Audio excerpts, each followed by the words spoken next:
Tregu i madh i frutave perimeve në Durrës ofron një shumëllojshmëri të frutave dhe perimeve të stinës.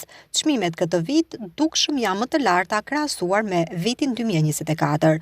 Duket se kushtet jo të favorshme atmosferike janë arsyeja kryesore e rritjes së çmimit të frutave perimeve, të gjitha me 100 lekë më lart se viti i kaluar.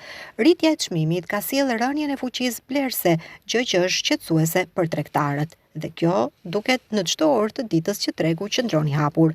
Qytetarët zgjedhin të blejnë sipas vështirësive të tyre ekonomike.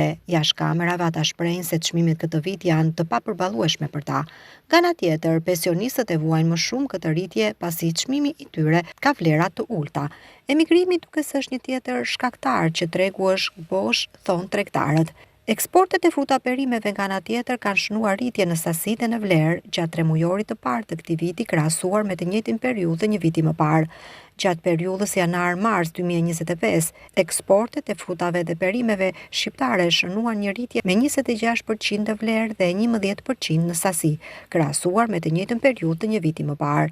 Performanca pozitive e sektorit bujqësor i adresohet punës së fermerëve për produkte cilësore Made in Albania, që konkurrojnë në trengjet ndërkombëtare. Ndërsa prodhimet tona konkurrojnë këto trengje, për konsumatorët çmimet janë relativisht të larta.